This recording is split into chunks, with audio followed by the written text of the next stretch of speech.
Okay.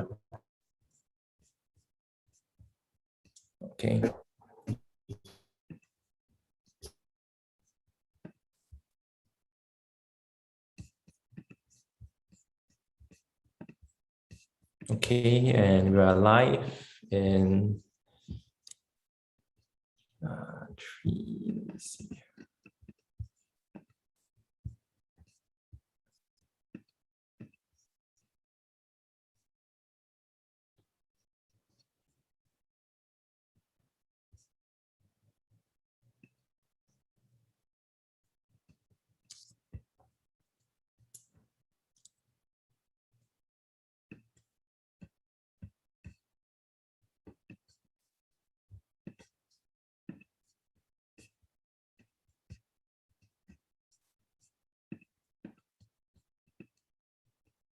Okay, and we are live.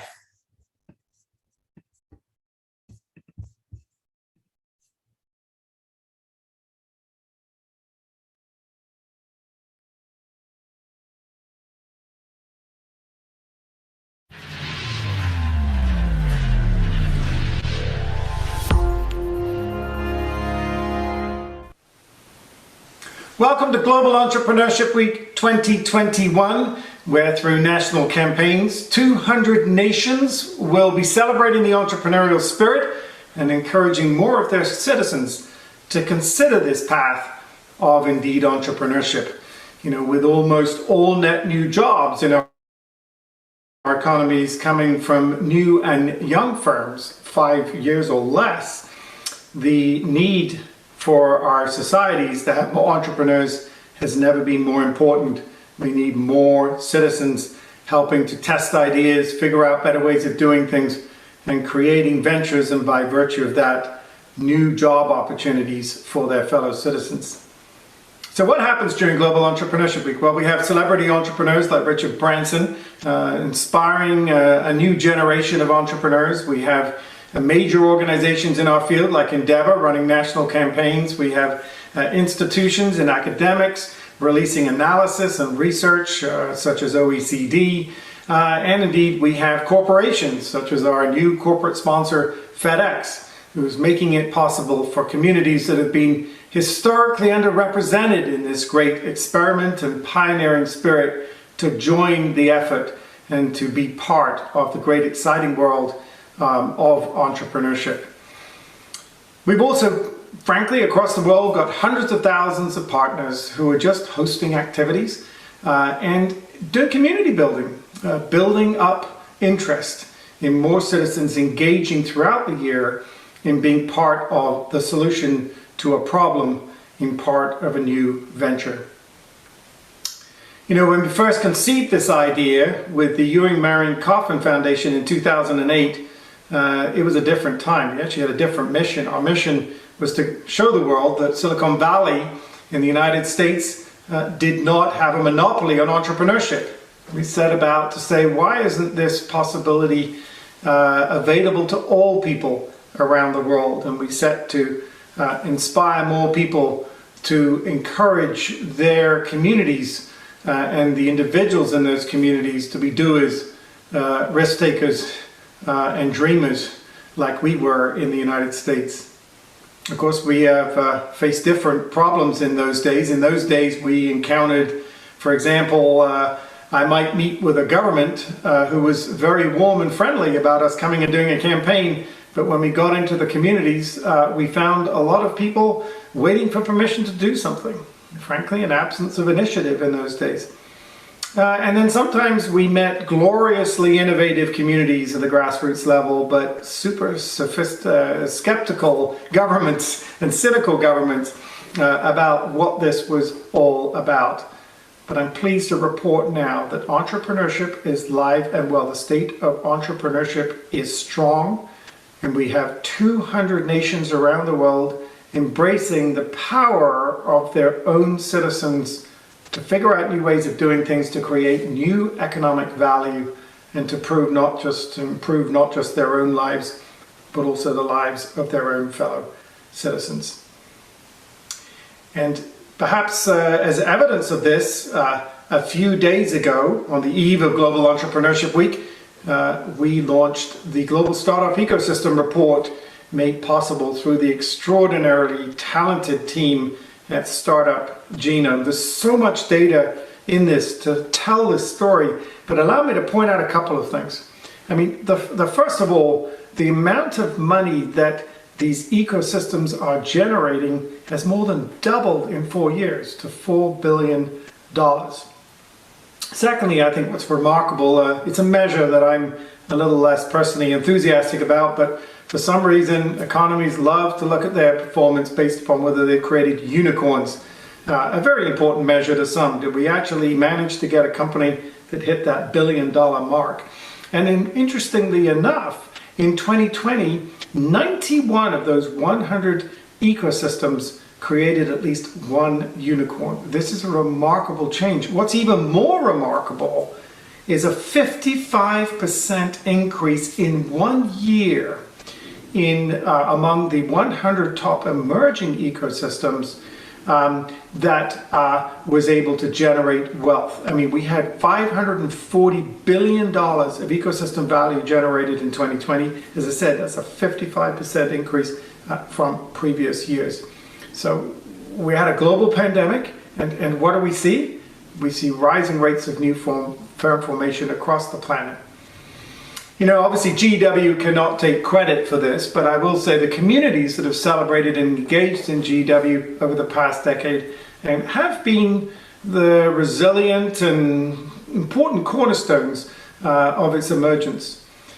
So what do? Can we declare success and go home? Well, of course not. The time has never been more important for us to be inspiring more people to become entrepreneurs in our nations. Why is this? Well, these times especially, we're dealing with some new dimensions. And it's not just that entrepreneurs are optimists who see the glass half full. It's the fact they are natural leaders for these times. And let me tell you why. For so many of us, we have so much anxiety. We're worried about our health. We're worried about whether or not our job is going to be secure further down the road. If there's so much change going on, what does that mean? Maybe if you work for a government, you're less worried about it. But for most people, if they work for a smaller institution, it might not be there next year. Everything is changing. And then we worry about really big, important problems like, is our planet heating up? And if so, what are we going to do about that?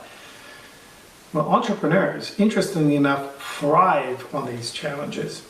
You know, entrepreneurs look at disruption, especially when it's very rapid like this, and they say, wow, someone just hit the reset button. Someone just changed all the rules. Someone just made it possible. Now everything is possible, and that I can come up with hundreds of new, not just challenges, but an infinite number of solutions to address those challenges.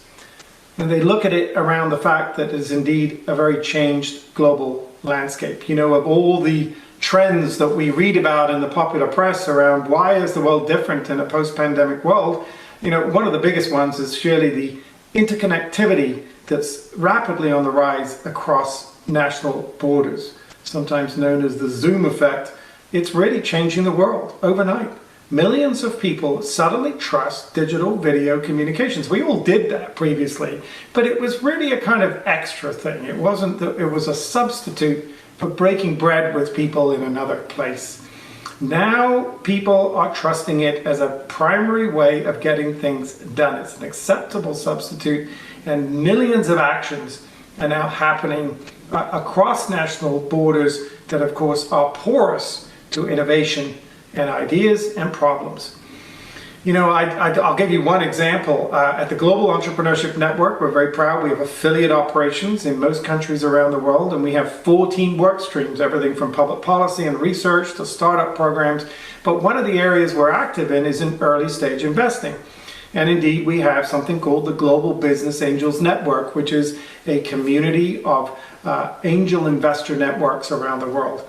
And when they reported to us previously, it was interesting. We discovered that really most investing at the early stage was being done locally. It was mostly face-to-face. It was in communities where you could do some background checks on whether or not you wanted to invest in this person, this idea, or this new company, because you could talk to people in the community and they would know what was going on.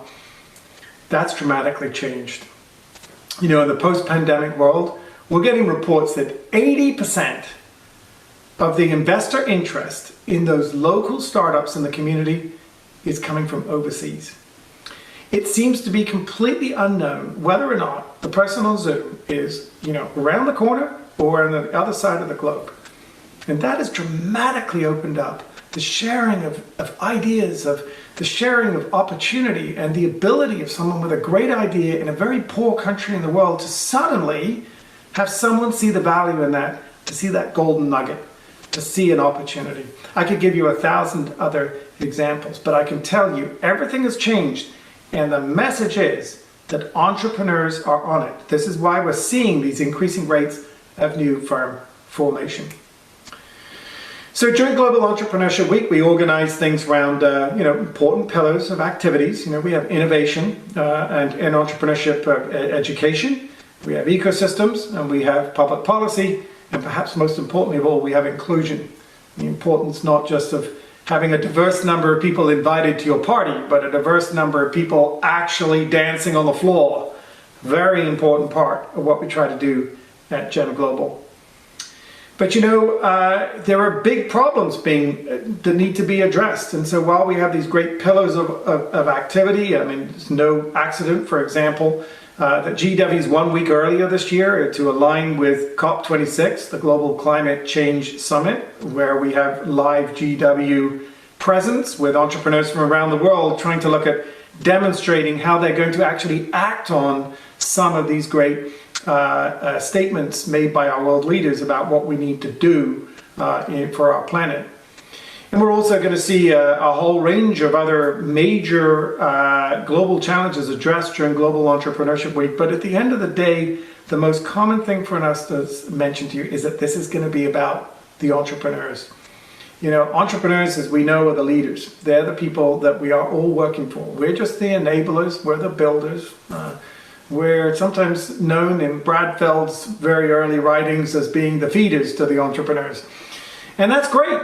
So this week, Global Entrepreneurship Week, will be about celebrating these entrepreneurs. And so whether or not it's about cities and towns like Kansas City, which has more than 100 events happening celebrating entrepreneurs, or whether or not it's about the Entrepreneurship World Cup. And in a few hours, I will be announcing that out of 100,000 entrants from 200 countries, we have selected the top 25. And this top 25 will be unveiled after months of work to the world from different countries around the world and different industries as exemplary examples of what's happening, what can be done when you build a team and you test an idea and you find a way to address a problem. It is about these entrepreneurs and their stories that, as far as I'm concerned, is what we need to be concentrating. So as we go about this work, we'll be working to make sure that we reach out to the historically underrepresented groups in this story. And we'll be working to make it possible that we have a global response to what was indeed a pandemic that, alas, should have had a global response that never got one. We'll be working through Global Entrepreneurship Week to reset, reboot, rebuild, and regenerate our economies. We'll be looking to do this with our entrepreneurs in the lead, and we'll be looking to make sure that they are the ones that we feel confident can help lead us and innovate our way out of this pandemic. So I want to thank everybody that's involved in this, particularly our national hosts around the world who work tirelessly, many of them on a volunteer basis, to organize national campaigns to rally their cities, to the thousands of partners that have hosted events and activities on their behalf. And indeed, I want to pay a special thanks to the extraordinary hardworking staff of Gen Global who put so much of their heart and soul into this campaign to really leverage the opportunity we see here, which is to inspire more people to come to the party. So throughout the year, we can work with them in helping them to realize that dream. And if you want to get involved, I hope you'll find an event at gew.co.co, or if you can't find what you're looking for, join us on social media at hashtag GEW2021. Happy Global Entrepreneurship Week.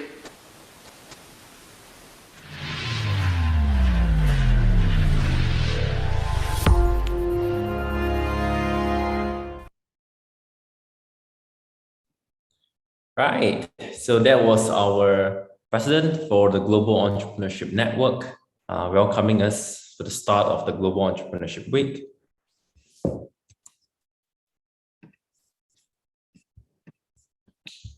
So today we have with us 4 different countries. We have Singapore, represented by myself, Indonesia, Cambodia, and Thailand, to share with us more of their ecosystem insights for startups in this region. Let's begin by introducing Ms. Molika Young, Executive Director of GEN Cambodia. Molika, over to you. Hi, thank you, Jayren. Thank you, everyone, for joining today. It's a great pleasure to join you guys from Singapore, Indonesia, and the other country as well. And we're meeting again on the 9th, right, for the startup huddle Southeast Asia. So this is Molika from Cambodia. GEN Cambodia, we actually launched since 2018, but the Global Entrepreneurship Week has been around since 2013, right? So we have, I think in total, thousands of people want to join us. This year, actually, we just launched it today, and we have about 500 students who join early in the morning, and then in the afternoon, we have like 100 entrepreneurs. Can I have the phone number of your member? Great to have everyone.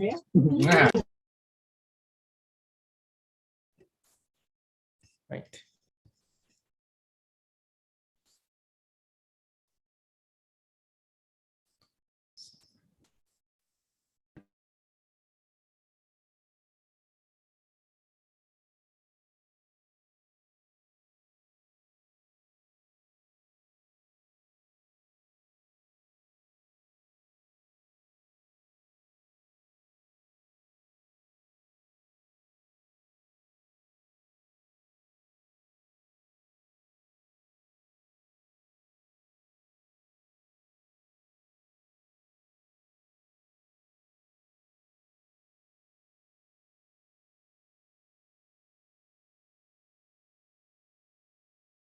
Okay, I think we have lost Molika there.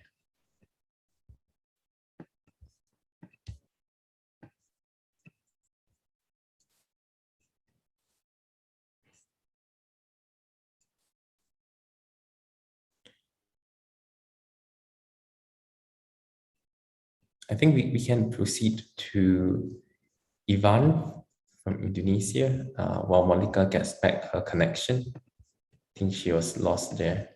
Perhaps the internet connection wasn't good. Right.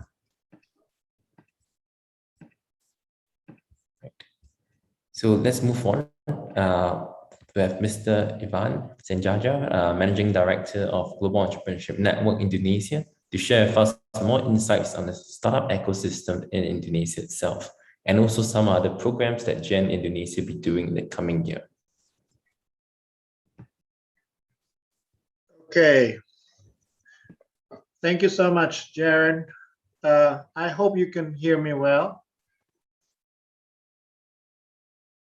Yes, we can. Great. Okay. Good afternoon, good evening, everybody, ladies and gentlemen. It's great for me to be here. My name is Ivan. I'm the Managing Director of GEN Indonesia for the past, well, maybe 11 years or so. It's quite some time. I have joined GEN even before Jayren actually came in to join GEN Singapore. Anyway, so today I'm just gonna share with you a little bit about the Indonesian ecosystem. As you all have known that the COVID-19 pandemic has hampered the global economy quite heavily, actually. But yet the startup ecosystem seems to be less effective, if I may say so, because of course there are businesses that were forced to shut down their doors, some even for good. But we have seen also the rise of a lot of new startups and young entrepreneurs who have great and brilliant ideas to help solve various problems that they have discovered in the society. But just to cut the story short, let me just share with you a little bit of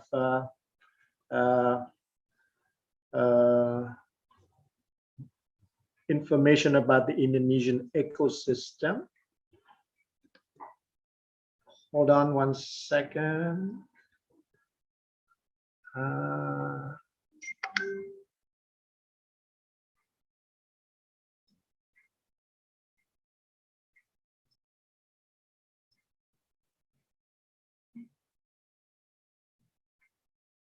Okay. Can you see my slide? Great. Yeah. Okay. All right. So Indonesia is expected to become the fifth largest economy by 2024. We have certainly we are actually the largest country in Southeast Asia, with also the most population in the region. It's about 270 million people. So I think this is something logical that eventually we would become quite large in the size of our economy. And by 2024, apparently we will take over the position of some of the European countries that were usually always sitting in the top 10. Yeah. When we look at the key ingredients of a healthy startup ecosystem in Indonesia, there are actually 6 points that are worth mentioning. The first is the size of the internet economy, and then the invested capital in our country. And then also we will see a little bit about the average deal size per investment and the top sectors invested by investors, and then the internet penetration, and also the general startup ecosystem overview and our success cases. When we look at the internet economy in Indonesia, you see that the growth has been going quite significantly, yeah, especially in the region, that in 4 or 5 years time, the size of our internet economy will probably reach about 130 billion US dollars. Yeah, in the region we are one of the largest, next to Vietnam, Thailand, and Singapore. And the most sectors, I would say, that experience the most growth in our country consist of the e-commerce, online travel, online media, and of course ride hailing, that is like Grab and Gojek. When we look at the capital investment in Indonesia, it is quite healthy actually, despite of the COVID-19 pandemic, because we have seen that investors actually kept pouring money into some startups, especially those who already have great tractions, like some of the e-commerce platform like Bukalapak, as well as Gojek. And amazingly, also Traveloka, which is one of our unicorn as well, that provides online travel services. You know that this pandemic actually basically stopped everybody from traveling around, uh, the region or in the world. But apparently, the investors have seen that it is still worthwhile investing in companies like Traveloka for the future, not for today's business. And when we look at the average deal size, it's also growing significantly. Back in 2016, 2019, the average deal size is less than $1 million, whereas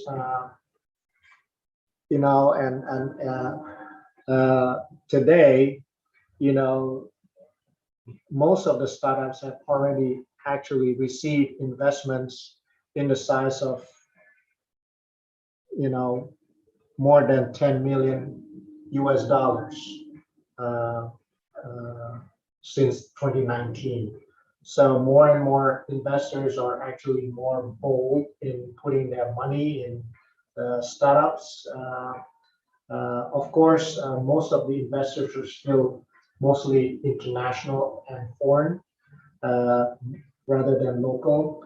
Local investors are still kind of shy in putting a large amount of investment in one particular company. They're more risk averse. They focus more on Series A's and pre-Series A's type of investment.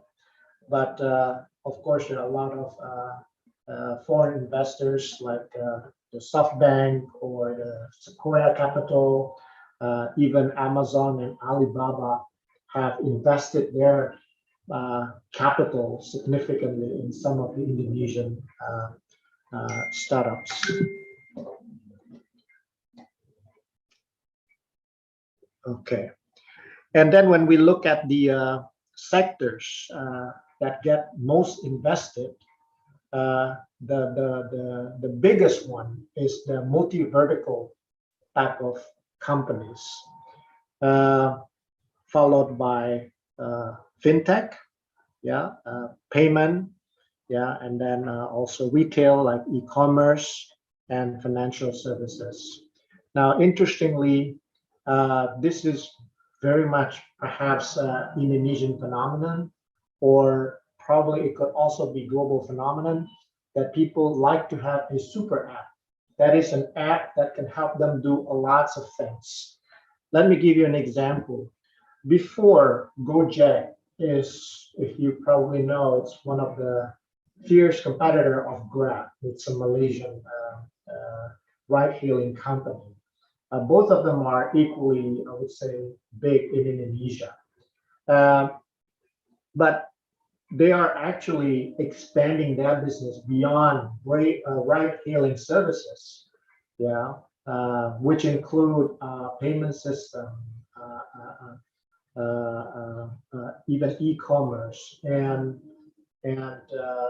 next year, Gojek is actually planning to also go public after they're merging with Tokopedia, which is one of the largest e-commerce in Indonesia. So, and by using their app, people can just basically do everything they want, from paying their bills, their utility bills, buying their groceries, or getting their ride service wherever they want to go. Everything is there, basically. And they don't need to get any other app. One app is enough for everything. That's what a multi-vertical app business means. So, and then the number of the internet users in Indonesia also increased significantly. This is up to 2019.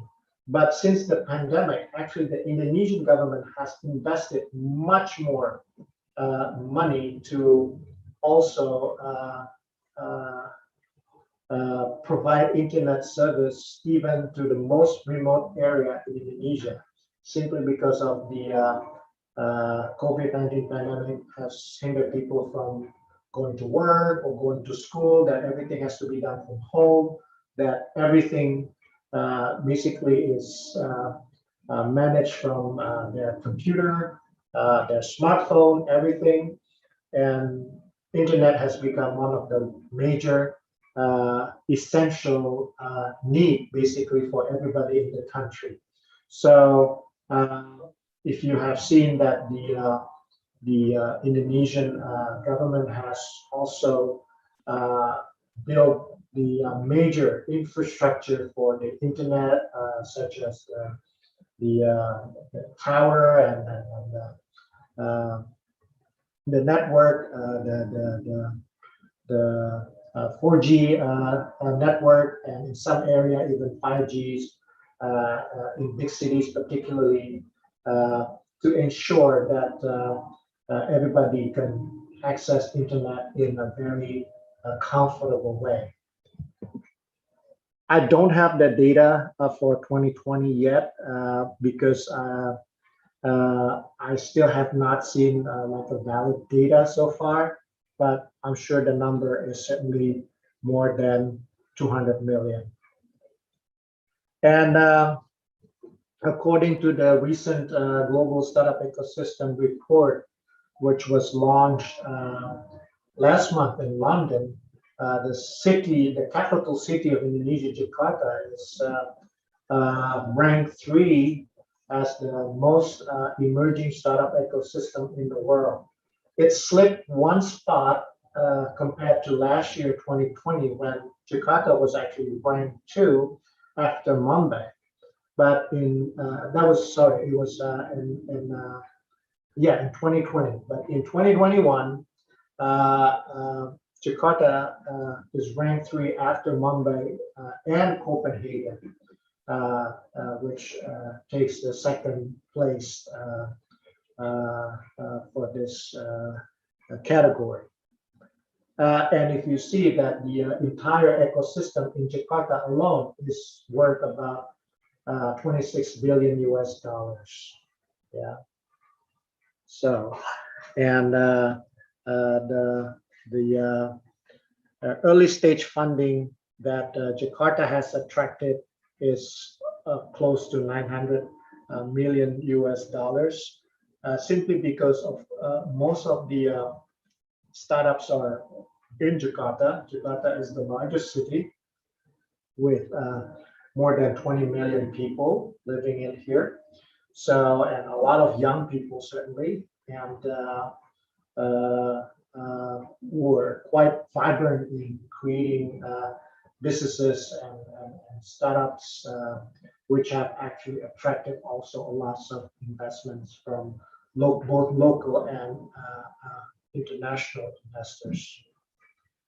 So, and just recently, we have seen like a major increase in the number of unicorns in Indonesia. Before, we only had 5, I'm sorry, unicorn up to 2019, and there were Gojek, Tokopedia, Traveloka, Ovo, and Bukalapak. But recently, we have seen also a new unicorn coming in, such as Jayren Teo Express, which is a logistic company, and then the online Pajak, which is a tax management company. And just very recently, about a couple of weeks ago, Zendit has also been named unicorn in Indonesia that provides a payment gateway service. But we also have a long list of companies that supposedly will become our next unicorn pretty soon, perhaps in the next year or so. And if you see that there are quite a number of them, from ranging from edutech, e-commerce, certainly health tech, fintech, and so forth. Okay, just briefly, challenges of doing business in Indonesia. This is something that we must also share with the international community, even though that we are, going to become the 5th largest economy in the world. We are one of the most vibrant startup ecosystem in the world, but yet doing business in Indonesia is still unfortunately not easy. According to the TMF group that releases the Global Business Complexity Index, they look at 3 different areas, how they actually classify the ranking of this business complexity. First of all, the rules and regulations, including the penalties and then the accounting and taxes, and the dismissal and paying employees. And Indonesia was actually ranked as the world's most complex jurisdiction, ahead of China, Greece, and Argentina. We know that doing business in China is certainly also very challenging and not easy. Yeah. So, and if you have seen the chart, yeah, so we are number 1 here, number 2 followed by Brazil, number 3 is Argentina, number 4 is Bolivia, 5 is Greece, 6 is China, 7th is Nicaragua, followed by Colombia, Malaysia, and Ecuador. So these are the top 10 most difficult country in doing business. Yeah, so mostly are the Latin American countries, some Asian, and also 1 country from Europe. Yeah, but according to another chart, actually we have improved a little bit than before. Yeah, of course, Singapore, Jayren, you can be proud of, is one of the best country in Southeast Asia or in the world to do business. Yeah, they're ranked 2 in 2020, whereas in 2020 Indonesia was ranked 73rd. Yeah, but that was already much better compared to 5 years before that, when we were far below that. We are ranked 100 and something. Yeah, so but we moved 41 spots to the 73rd position. Yeah, but I think it's still going to be quite a while before we can actually be in the top 10. Our government is trying to work very hard to improve that, but I think it's still a long way to go. Talent shortage, despite a healthy startup ecosystem, we have a lot of people, huge population, a lot of young people. They say more than 80% of the 70% of the entire populations are actually under the age of 30, so which is actually quite young. But unfortunately, that's also probably partly because of the education system. That talent shortage is certainly a serious problem for the Indonesian startup ecosystem. For example, it's very difficult to find software competent or talented software engineer here in Jakarta if you're doing tech business. And they're in high demand. They're very expensive in terms of salary.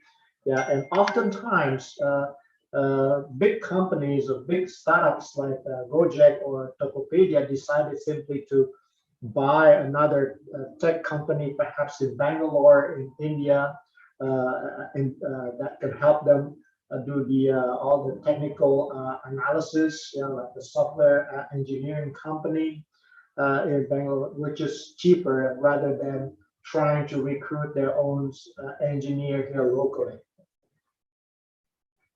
Yeah, so that would be my take for the Indonesian startup ecosystem. Yeah, so I hope I have give you some ideas how it is in Indonesia. It's partly challenging, but if you can enter the market, it could also be quite rewarding actually because of the simply because of the sheer size of the market. Thank you. Back to you, Jayren. Thank you, Ivan. Thank you for sharing about the Indonesian startup ecosystem. I would like to now hand over the time to Dr. Steve, the Managing Director of Jayren Thailand.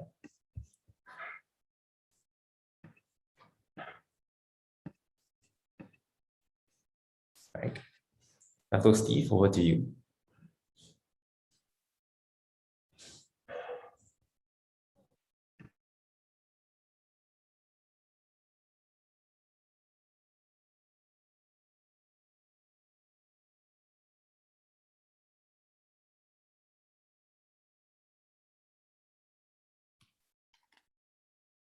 Okay, sorry about that. I could not unmute just now. Okay, Sawadee krap from Thailand, all of you. Nice to meet you again. Hope to be meeting you soon at the next GEC. This is a very old picture of me. Makes me look younger, Jayren. Thank you for that. Welcome. You look always young, full of energy. Thank you. Anyway, it's always a pleasure to meet up all of you again. I just want to do things a bit different from today. I just want to perhaps give you an overview of what we're doing in 2022 without too much details. But on the 20th, I think we are focusing a lot on entrepreneurial education, especially school level in Thailand. A couple of headways that we've done. We'll be celebrating the United Nations World of Education on the 24th of January. So I've spoken to Jayren. Jayren, we would like, if it's possible for you to come over with the ASEAN Youth Organization as well, because we are focusing on school. We started a program called Pitch at School in Thailand. It's done actually extremely well, our pilot program. With quite a number of schools, and we're having an event this Wednesday with the Ministry of Education and the Diplomatic Council that involves the UN. So we will have 15, 16-year-old kids pitch in front of a live audience. We are in partnership with Chulalongkorn University, School of Integrated Innovation. We have a partnership with Chulalongkorn. We're very proud of this partnership. And we'll be looking how we're going to work on entrepreneurial education. We have for many years been trying to do something with the ecosystem in Thailand. And I think like most of us in this region, trying to work with the government has not always been that easy.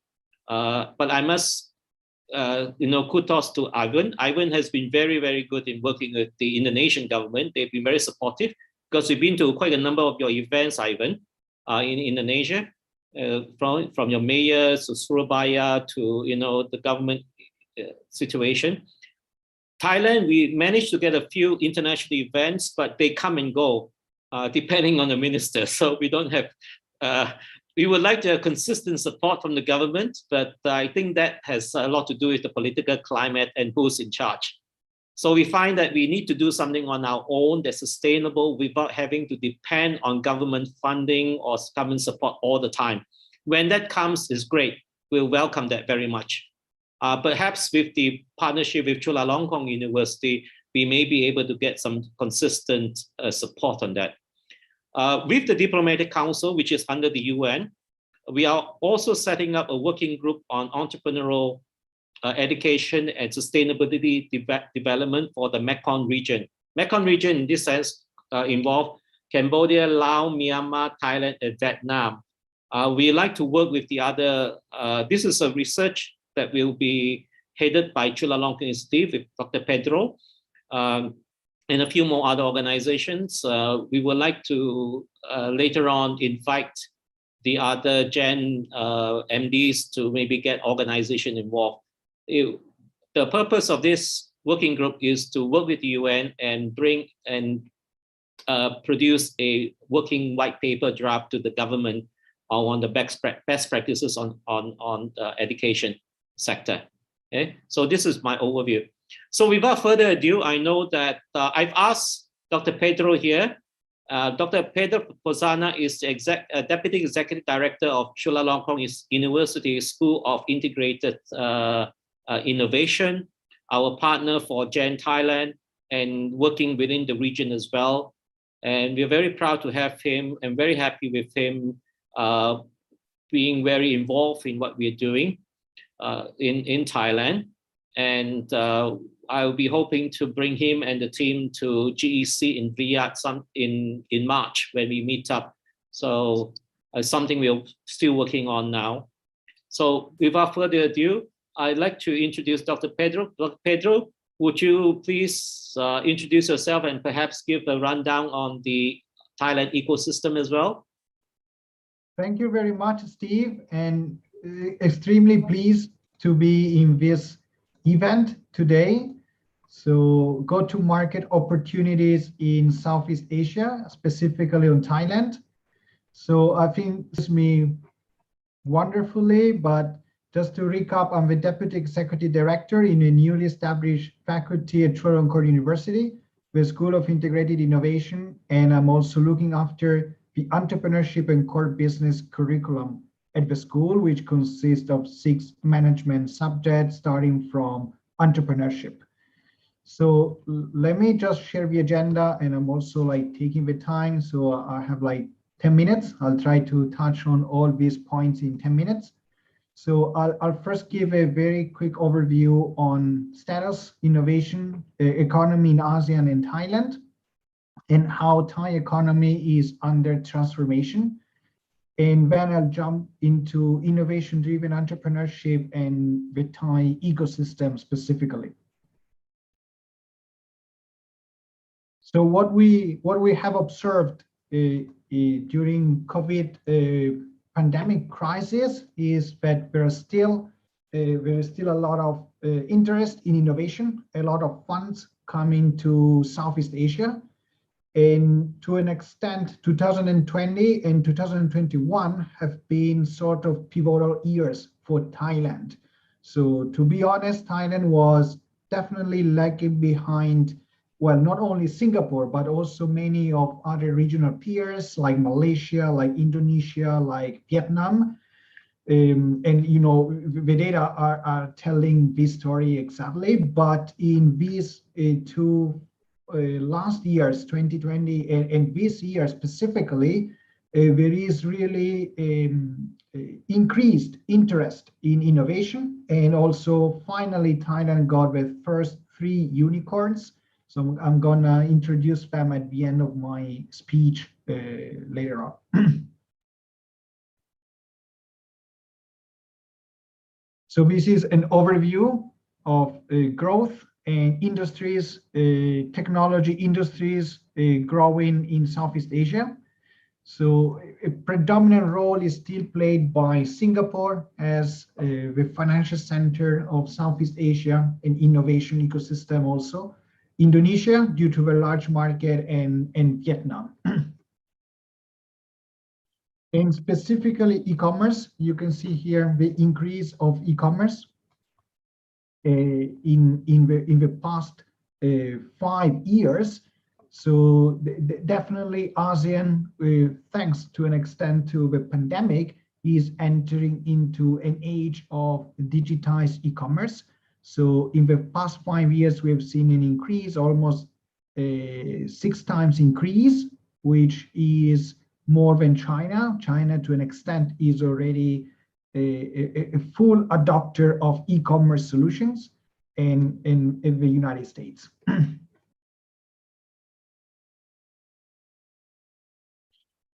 And another very interesting trend, this is a trend that we are observing in Thailand as well, is the adoption of artificial intelligence that can be applied in multiple industries. I have recently done a research on entrepreneurial context in Thailand. And so I interview many stakeholders in the Thai context, and all the investors essentially prioritize startups that are deploying artificial intelligence solutions. So in Thailand, at least artificial intelligence is considered to be a sort of prerequisite whenever you're doing technology startup, because investors do expect that the startup will have some utilization of artificial intelligence. So this is a very recent study from Kearney and confirmed by the expert in my study. So this would be like the impact of the adoption of AI by 2030 as uplift to the GDP of ASEAN economies. For Thailand, that would be an increase of 13% of GDP.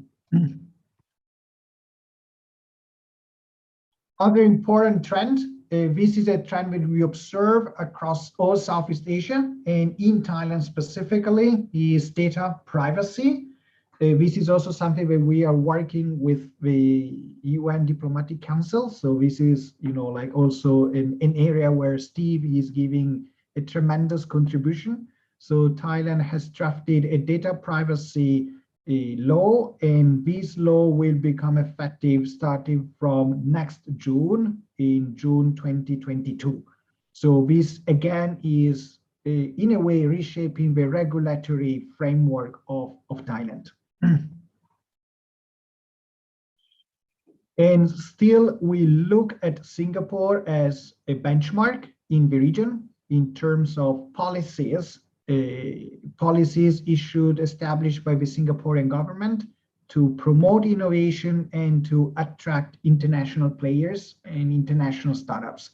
So this is confirmed also by my recent studies. So all stakeholders in the Thai ecosystem would like to see more Singaporean style legislation to be adopted in Thailand as well.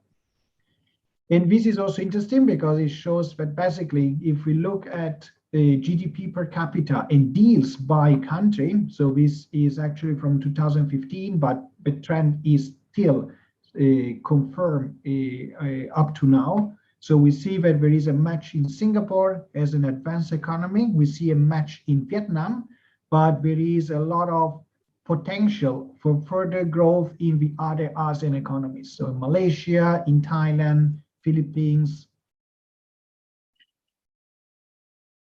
As I said earlier, when we look at the ecosystem of Thailand, we also need to consider that Thailand is transforming its economy. So I would say Thailand, together with Malaysia, is in a sort of unique position in Southeast Asia because Thailand has already a very strong industry ecosystem, especially manufacturing. Thailand is one of the automotive hub internationally. Still, almost 10% of Thai GDP per year is made by the automotive industry. So we need to contextualize the entrepreneurial ecosystem of Thailand into this industrial ecosystem. Thailand also has been an early adopter of 5G technologies. I think that for this, Thailand is even ahead of Singapore because the government started the rollout of 5G technologies last year together with a technology partner, Huawei.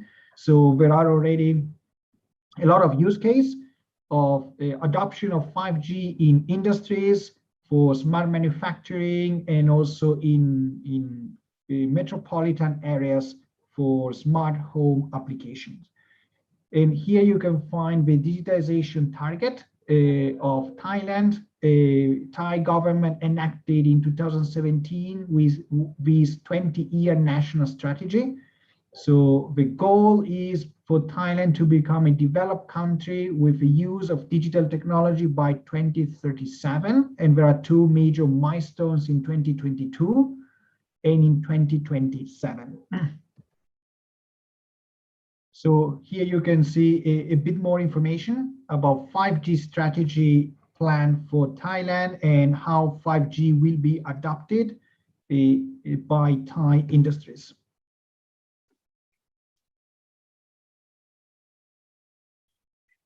We is considering also Industry 4.0 master plan by Thai government. So as I say, Thailand is really focusing on moving to the next S-curve of innovation of many of the industries that are already a strength of a country, like automotive or aerospace, and thereby the Thai ecosystem will grow further thanks to these clusters of innovation. However, one of the major pain point of ecosystem is entrepreneurial education, and this is why, as Steve mentioned earlier, one of the very first initiative that we as the School of Integrated Innovation have been working on with the Global Entrepreneurship Network is exactly on promoting entrepreneurship education at school level. A few trends for Thai ecosystem specifically. So one major trend of Thailand is that Thailand is more of an intrapreneurship country rather than an entrepreneurship country. So we see a major role played by Thai corporates, Thai industries, Thai banks. Majority of venture capitalists in Thailand are corporate venture capitalists. So when we look at Thailand, it's not a Silicon Valley. So as one partner from Gobi Partners, Paul Ark, says Thailand is more similar to Seattle ecosystem. So, and I think this is a very good picture, very good way to visualize Thailand. So it's a country much more focused on corporate innovation rather than, let's say, spontaneous entrepreneurship. Another important trend in Thailand is that there is now, there are a lot of efforts from government, from academia, from industries to promote innovation-driven entrepreneurship. So for Thai startups to be able to scale up at regional level. So this historically has been one of the major struggles of the ecosystem, of Thai ecosystem. So Thai startups were too much focused on local economy, and they were not really unique or innovative or competitive at ASEAN level. And this is in a way an example of modern middle income trap. So where the economic growth is constrained by lack of talents and lack of innovations.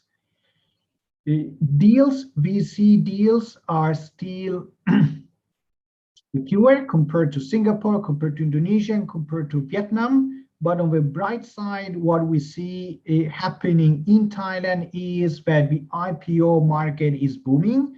And now the IPO is a realistic exit for many investments. And there have been also very recent revision of the legislation related to IPO. So this will probably keep the momentum for the Thai Stock Exchange as a realistic exit for startups. So here you can find some data. Funding value of ASEAN startup first quarter of 2021. So as we can see, Singapore is playing a dominant role, and we have Indonesia and Thailand is here, way behind Indonesia and Singapore, but also behind Vietnam and Malaysia. And another struggle of the ecosystem is that there are not enough innovation-driven industries. So for example, in agriculture technology or biotechnology or food technology. And so this is one of the areas that also as a university we are tackling. So at Chulalongkorn University, we have research clusters, and we are specifically focusing on this innovation-driven industries like biotech or energy technology or health technology, because we want to make a positive impact to the entrepreneurial and innovation ecosystem of Thailand. So this is a more granular view and data about funding. And Thailand in this year saw 3 unicorns. So the first 2 Thai unicorns were in logistics and fintech, and the last one is in decentralized finance and cryptocurrency. So I'll first introduce the last unicorn, which is BidCup. BidCup has been acquired by SCB. SCB, Siam Commercial Bank, is the oldest Thai bank. And this was the only public deal. So this is, let's say, the only publicly announced unicorn in Thailand. So this deal is really recent because it happened, I think, last week.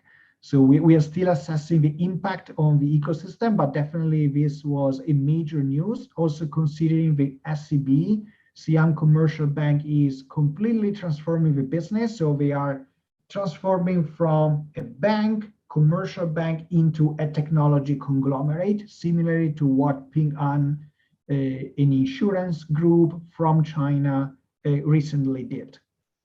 And then the other 2 unicorns, but this, I mean, we don't have any public data for this because they were not disclosed. So, but still investors claim that both of them reach the status of unicorns. So the very first one was Flash Express, which is the delivery company in e-commerce. And the second one is Ascent Capital, that is doing peer-to-peer transfers, mobile top-ups, and bill payments. This startup is actually backed by Alibaba, and specifically by Ant Group from China and by CP Group, which is the largest conglomerate in Thailand that covers pretty much every industry from food production to retail to telecommunications. So if you're interested in getting to know a few more information about the Thai ecosystem, you can scan this QR code. This is a recent white paper published by our university with Cambridge Enterprise. So here you can get the latest trends for Thailand, especially in relation to innovation-driven enterprises and innovation-driven entrepreneurship. And these are my contact information. I'm going to also share in the chat. So thank you again for the opportunity, and I hope that this very quick introduction of the Thai ecosystem was helpful. Thank you. Thank you, Pedro. I just want to announce to the team, to the Gen ASEAN team as well, that Dr. Pedro will be joining as a board member of Gen Thailand as well. So we'll be seeing him more often in our Gen activities. So it's good to have good people like Dr. Pedro, and we are fortunate to have a few more potential board members. We've been holding this off because of the pandemic. We're supposed to have a board meeting. So I think after all this busy festivity is over, we will formally announce the new board for Gen Thailand, and we'll definitely let you all know about it. So thank you again. Thank you, Dr. Steve. Thank you, Dr. Pedro, for sharing those great insights to the startup ecosystem in Thailand. So I'll now carry on. I know we are a bit of time, no worries. I'll carry on with the Singapore startup ecosystem, and then that's the last segment of the day. Right.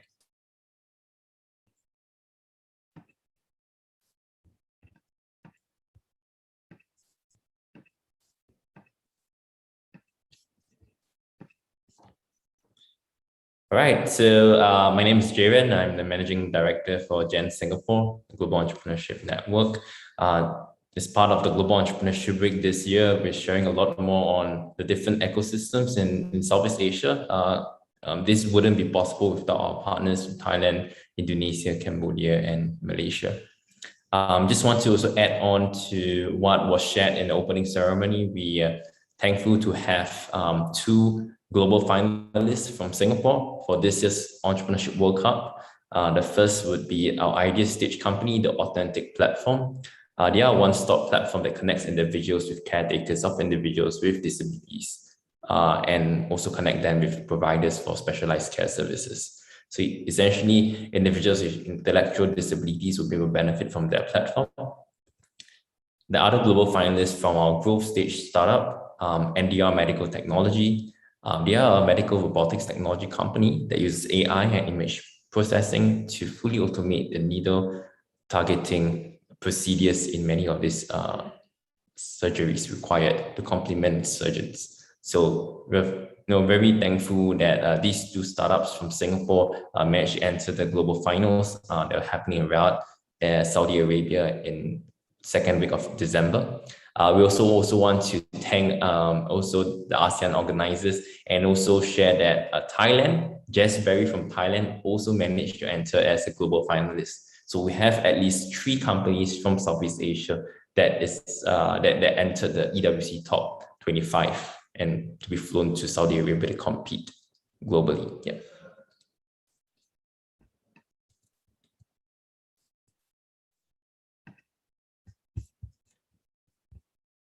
We have a video from the chairman of ACE, Action Community for Entrepreneurship.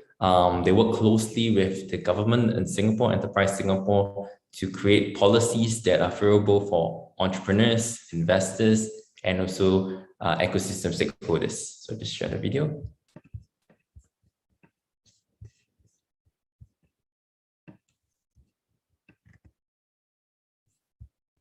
Good day. The Global Entrepreneurship Week plays an important role in connecting startup ecosystems and stakeholders across borders. This year's GEW 2021 ASEAN edition is especially important as the world looks to recover from the pressures brought about by the COVID-19 pandemic. This recovery will be led by daring entrepreneurs tapping into new opportunities resulting from the pandemic. As an entrepreneur myself, I welcome deeper collaborations between global ecosystem players such as the Global Entrepreneurship Network and the Action Community for Entrepreneurship. Powered by the Kaufman Foundation, the Global Entrepreneurship Network operates a platform of projects and programs in more than 180 countries, aimed at making it easier for anyone, anywhere to start and scale a business. Supported by the Economic Ministry and agencies of Singapore, the Action Community for Entrepreneurship is Singapore's national voice for entrepreneurs. ACE represents not only the almost 4,000 startups on our shores, but also other ecosystem actors such as Risk Capital, institutes of higher learning, public agencies, and corporations. By fostering deeper cross-border collaboration and initiatives between entrepreneurs, investors, researchers, policymakers, and entrepreneurial support organizations, GEN and ACE can work together to fuel healthier, start and scale ecosystems that create more jobs, educate individuals, accelerate innovation, and strengthen economic growth. In 2022, I especially look forward to initiatives such as Entrepreneurship World Cup, Global Entrepreneurship Week, and Global Startup Ecosystem Report. The Entrepreneurship World Cup is the world's largest entrepreneurship competition with 300,000 entrepreneurs from over 190 countries.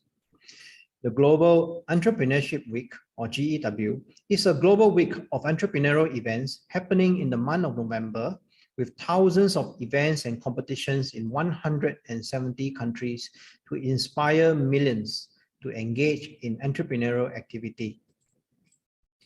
The Global Startup Ecosystem Report most recently ranked Singapore as the number 17 startup ecosystem in the world, number 5 in Asia, and number 1 in ASEAN.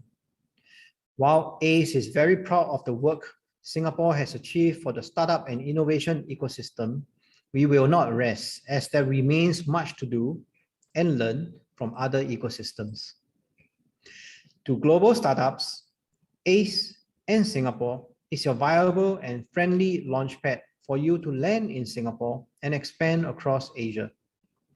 In Singapore, you will find many opportunities for cross-border collaboration and initiatives between entrepreneurs, investors, researchers, policymakers, and entrepreneurial support organizations. The Action Community for Entrepreneurship is proud to be a community partner and support this year's Global Entrepreneurship Week. I congratulate Mr. Jayren Teo, Managing Director of Global Entrepreneurship Network Singapore, on the successful execution of this year's Global Entrepreneurship Week.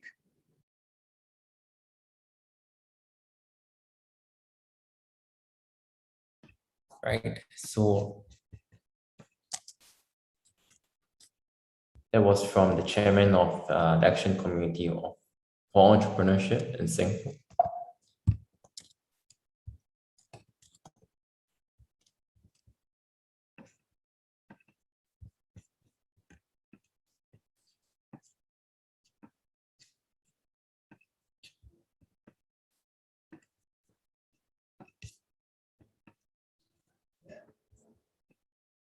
Right. So as was mentioned, this year Singapore retained its 17th spot on a global startup ecosystem report, and here are also the regional partners that we have at GEN. As mentioned, also Indonesia is ranked third for the top 100 emerging ecosystems. Malaysia, as well as we have Thailand, Philippines, Vietnam. So these are a few key ecosystems in Southeast Asia. And I think you have also learned earlier on about the very interesting facts of ecosystems for startups in Indonesia and Thailand shared by the speakers earlier on. So we have, for ecosystem value for Jakarta, Indonesia, it's like 32 billion. We have a few other countries also highlighting Malaysia, 16.1 billion. Globally, in Asia itself, Singapore is ranked 5th in Asia based on our performance for funding and also opportunities for startups to grow here. A little bit more of Singapore ecosystem. Our sector strength has always been fintech as a financial hub in Asia. We have clean tech, agri-tech, and also new food, right? So early stage funding of $2 billion, higher than the global average of 431 million. Total ecosystem value for Singapore startups, 22.5 billion. So I would like to also just now share a bit more on the grants. What kind of support that startups in Singapore will get. 4 particular grants. We have this whole suite of Startup SG grants in Singapore. It covers talent for founders, for tech innovation.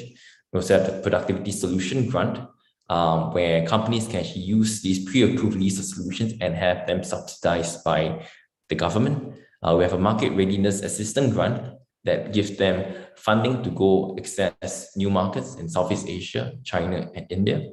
We also have an Enterprise Development Grant. They can subsidize your project funding for internal innovation and core capabilities. So Startup SG Talent Grant has 2 parts to it. The first part is for local and overseas internships. This is more in particular for students, the younger folks, talents who are coming out from school or the final years of school. They would probably have an internship program, and that is subsidies of up to 70% of their internship stipend or allowance. So they can also serve overseas internship in China, India, and the rest of Southeast Asia. Right.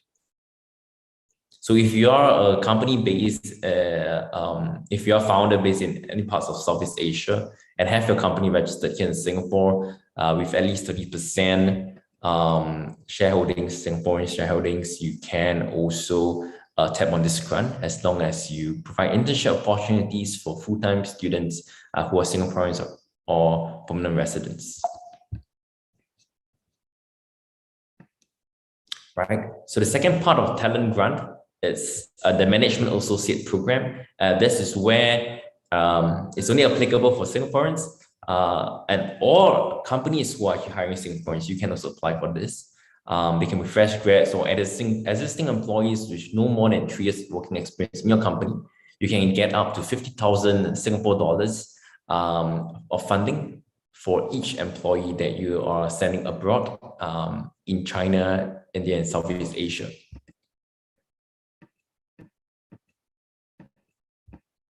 Right. So we also have for startups, early stage startups, founders with just an idea can come together to apply for this Startup SG Founder Grant. At least 3 of you as main applicants, of which 2 has to be a first-time founder, right? And be full-time committed to the startup. A total of 51% of local shareholding, so which means the other 49% could be a foreign startup, foreign individual. You have to be less than 6 months from incorporation of the company in Singapore, and you probably have not applied for any of other Startup SG Founder grants, right? So evaluating you on 4 criteria, looking at your differentiated business, your unique selling point, your novelty, the feasibility of business itself, the revenue model, whether it's sustainable. We're looking at the market potential, market size itself, you're understanding your customer segments. We're also looking for your management team, because as founders at early stage with just an idea, what makes a difference and what makes a successful company would really be your team, the ability to execute both technical and business skills. There's a 7-step process. We'll not go through it, but we have accredited mentor partners across the nation that will be able to assist you with your startup ideas and help them realize it into actual startups and execute these ideas. So we have the Startup SG Tech Grant itself, and these really help you to look at proprietary technology solutions that you can commercialize or build your own, right? So essentially, it helps you to fast track these development with subsidies from the government through these grants. You have to be less than 5 years in terms of incorporation. You have at least 30% local shareholding, which other 70% could be of foreign share ownerships.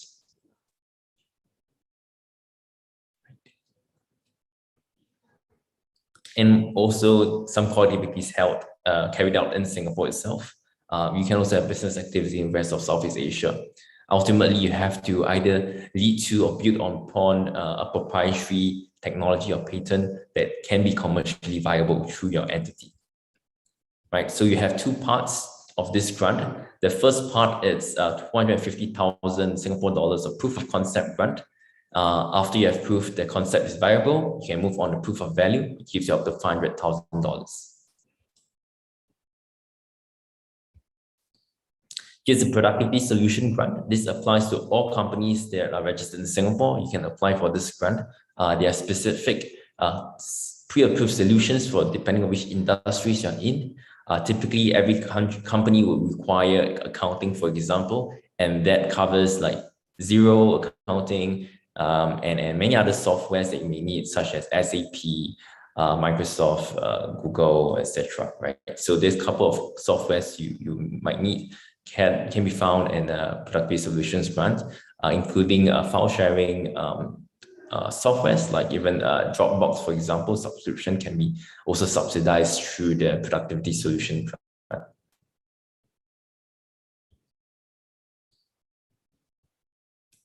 Okay, the market readiness assistance grant itself covers for now up to 80% till March next year. After that, it will be reverted back to 70%. Essentially gives you 100,000 Singapore dollars for each company for every new market you expand into. And here's the breakdown.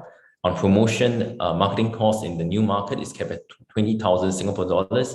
For business development, sales requirements, 50,000 Singapore dollars. And for the setup costs of entity registration, some of the legal costs is kept at 30,000 Singapore dollars.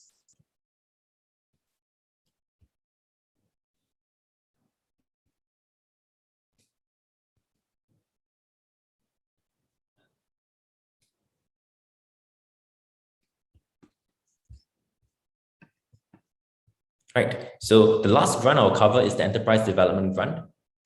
Essentially provides you with funding support for you to upgrade and innovate your business and also help you to be maybe regionally ready. So maybe ASEAN readiness to venture abroad for you to cover some of this cost, which might be consultancy fees, it could be software equipment costs, it could also be manpower costs, right? And this grant itself, there's no cap in the grant amount. You can apply as little as, from $10,000 all the way to $1.2 million, as long as you are able to justify the needs for the grant. There's no specific cap on the grant amount you can apply for. So this grant covers 3 parts. You can build your core capabilities with your company to prepare for growth and transformation in terms of your workflow. You can also look at productivity and innovation support in terms of new areas of growth you're looking at to increase efficiency. You can look at for market access, where you can defray some costs when you're expanding into new markets.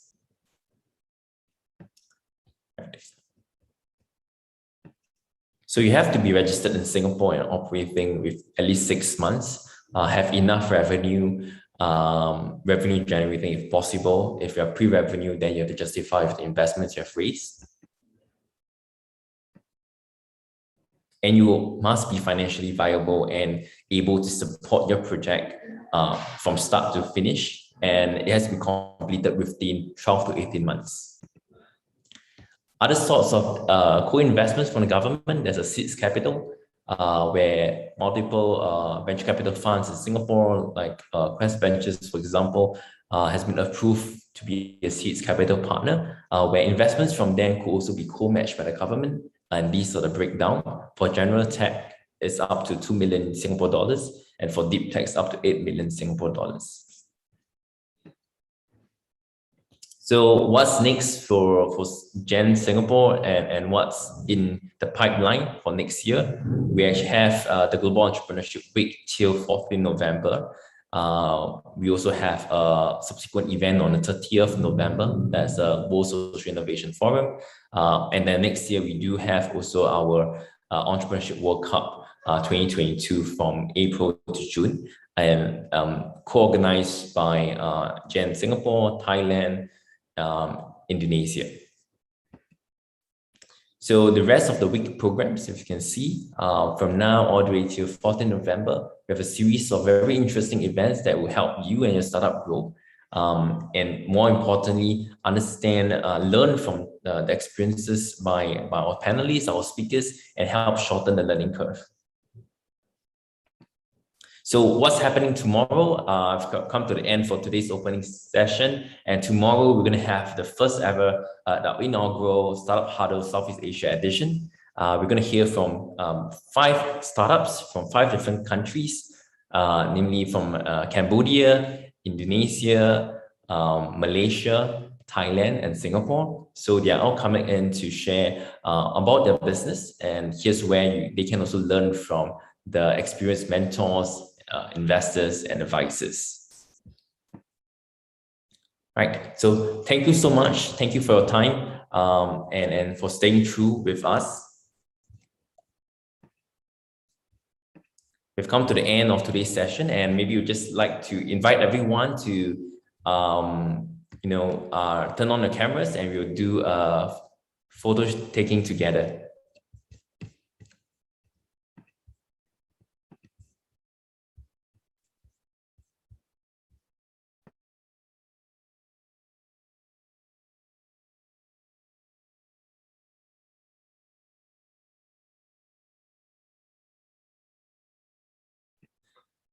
Okay.